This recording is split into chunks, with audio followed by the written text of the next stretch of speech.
History repeats itself. Lessons from the past. I know that God has saved me from the hands of the English. Your presumption is leading you to your ruin. In 1431, a teenager named Joan stood in a cage and told a room full of angry men that she had hugged an archangel. She wasn't just claiming to be religious. She was claiming to be a physical bridge between earth and heaven. Today, we have the court transcripts, the literal words she spoke. So what did she actually hear? Was it God, or was it a glitch in the human brain? Act 1. The Peasant and the Cage.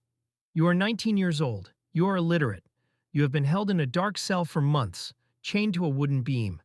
Outside your door, the most powerful theologians and lawyers in Europe are waiting to kill you. They don't want to kill you for your crimes in war, though you led an army that crushed them. They want to kill you for what is inside your head. This was Joan of Arc. And for months, her judges asked her one single obsessive question. Who are you talking to? Joan had prophesied the liberation of Orléans, the crowning of the king at Reims, the liberation of Paris, the return of the Duke of Orléans from captivity. Joan didn't claim to have hunches or intuition. She claimed that for 7 years she had been having physical, tactile conversations with Saint Michael the Archangel, Saint Catherine, and Saint Margaret. She smelled them. She hugged them. She wept when they left. Today we're going to do something different. We aren't just looking at the legend of a saint. We are looking at the trial of condemnation, the literal court transcripts. We are looking to reconstruct a 600-year-old medical and spiritual cold case. Was this the greatest miracle in history, or a glitch in the human brain that changed the map of the world?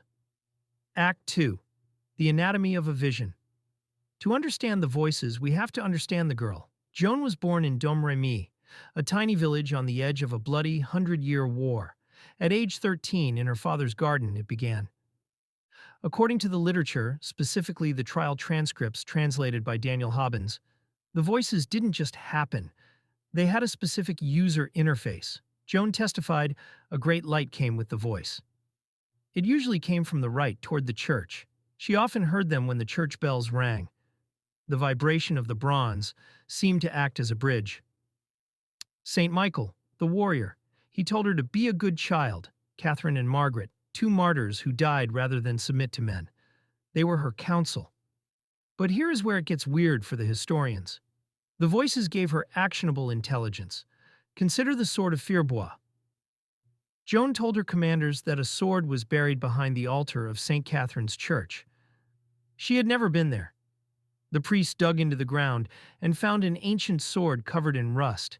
As soon as they touched it, the rust supposedly fell off, revealing 5 crosses on the blade. How does a hallucination tell you where a sword is buried? This is the point where skeptics start to sweat. Act 3.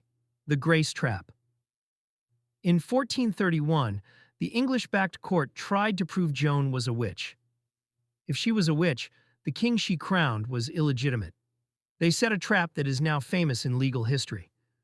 They asked her, "Do you know if you are in the grace of God?" This was a checkmate question. If she said yes, she was guilty of the sin of presumption, claiming to know the mind of God. If she said no, she was admitting she was a fraud. Joan paused. Then she said, "If I am not, may God put me there. And if I am, may God so keep me." The room went silent. The transcripts note that the judges were stupefied. This wasn't the answer of a crazy person. This was a level of intellectual precision that suggested her voices were providing her with a clarity of thought that was superhuman. Act 4. The Neurological Cold Case. So if we look at this through the lens of modern science, what do we see? In 2006, neurologists Giuseppe Dorsi and Paola Tinuper proposed a theory that has become the gold standard for skeptics. Idiopathic partial epilepsy with auditory features, IPEAF. IPEAF is triggered by sound, specifically bells. It causes ecstatic seizures. Unlike a grand mal seizure where you shake, an ecstatic seizure fills the patient with a sense of divine joy, bright lights, auras, and voices. Joan's voices were always associated with the sound of the bells in Domremy. The schizophrenia debate. Many skeptics default to schizophrenia, but psychosis usually comes with a decline in executive function. Patients often struggle with complex tasks, hygiene, and social cohesion. People with active psychosis or severe epilepsy usually suffer from disorganized thinking. They can't manage a 10,000-man army. They can't keep track of complex artillery placements. Joan did. For over a year, she was the most effective military commander in France.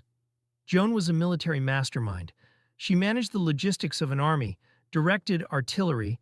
She was noted by contemporaries as an expert in cannon placement, and survived a 60-foot leap from a prison tower with no mental break. During her trial, she was exhausted, fasted, and harassed. Yet her logical pivots, like the grace trap described earlier, are considered some of the most brilliant legal maneuvering in history. A disorganized mind cannot do that. The bicameral mind theory.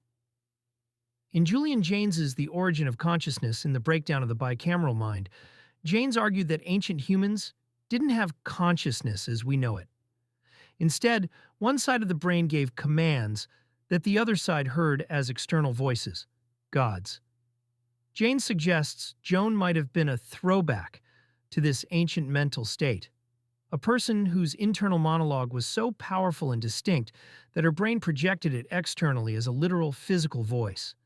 Historian Helen Castor argues that we shouldn't try to undiagnose Joan. She argues that even if it was a brain glitch, the result was a 19-year-old who saved a nation.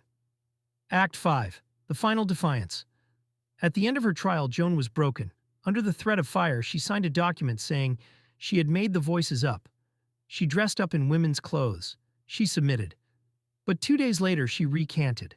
She put her soldier's clothes back on. She told her judges, "My voices told me I did a great wrong in denying what I have done." She chose to burn rather than call her voices a lie. As the flames rose in Rouen, she didn't scream for mercy. She stared at a cross and shouted, "Jesus!" until the air left her lungs. Why did the church find Joan's voices so dangerous? This wasn't just about crazy or not. In the 15th century, you talked to God through the priest. Joan claimed a direct line. If a peasant girl can talk to archangels without a bishop, the entire power structure of the church collapses.